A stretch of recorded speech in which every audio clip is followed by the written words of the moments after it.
Verb ing, kata kerja pertama tambah ing.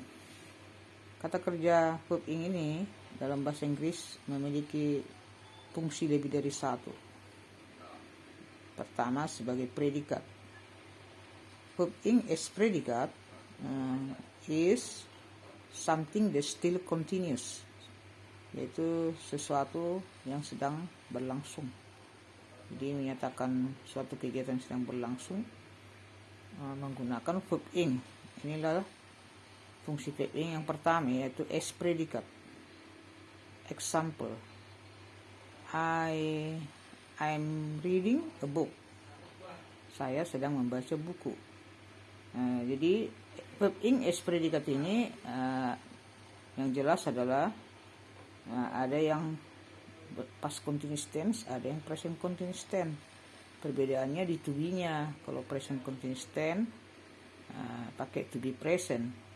Jadi maksudnya kegiatan yang sedang berlangsung pada saat sekarang. I'm reading a book, I'm writing a letter, ya. My mother is cooking rice. Jadi, kalau dia past continuous tense, maksudnya past continuous tense itu adalah kegiatan yang sedang berlangsung di waktu yang lampau. Jadi misalnya kemarin jam 7 sedang memasak ibu kan.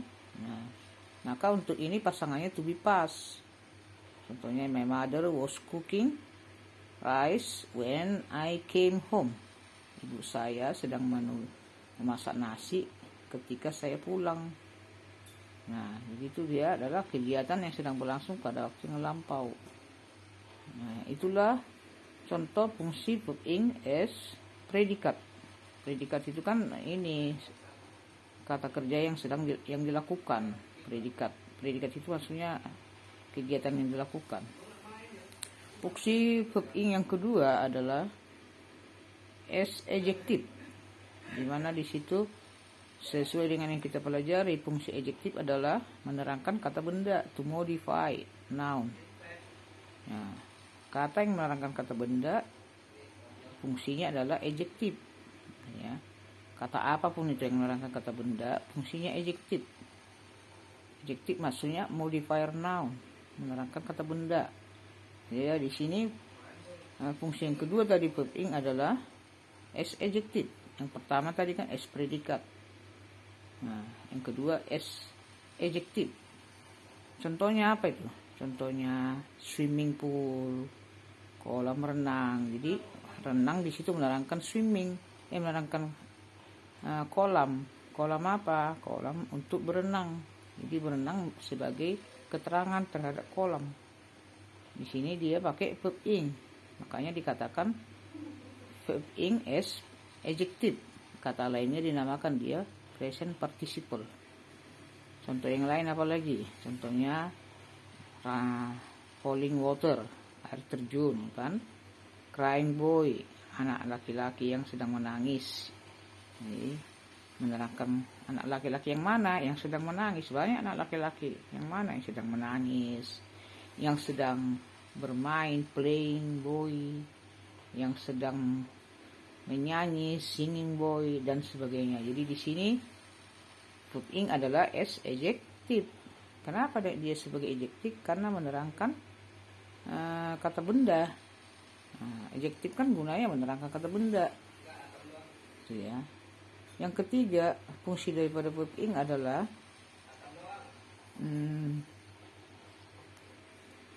verb ing as, tadi kan pertama sebagai predikat, yang kedua sebagai adjective.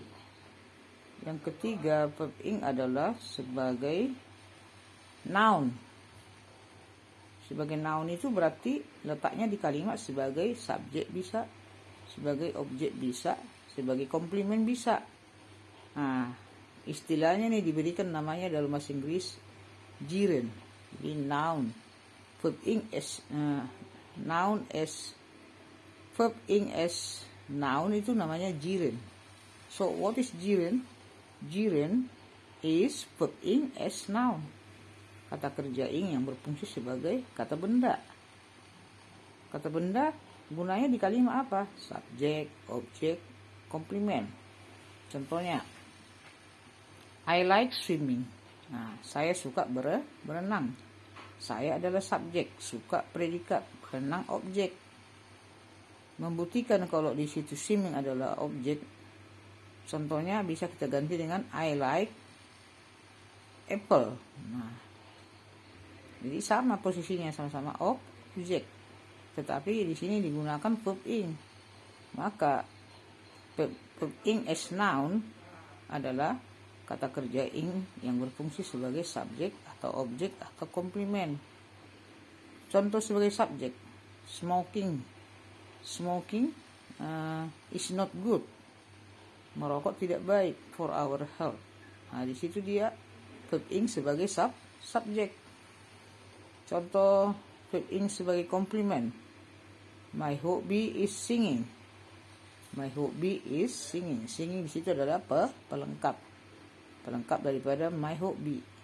Nah, maka semua verb ing yang dari contoh pertama tadi adalah yang dari contoh ini subjek, objek, komplement adalah fungsinya adalah as noun. Nama lainnya adalah gerund. Jadi apa itu gerund? Gerund adalah verb ing yang berfungsi sebagai kata benda. Sebagai kata benda berarti sebagai subjek, sebagai objek, sebagai komplement sesuai dengan kedudukan kata benda di dalam kalimat. Okay. Hopefully you can understand what is the use of verb ing in English. Thank you very much. I hope by my explanation you can understand, focus on verb ing. Thank you very much. Okay.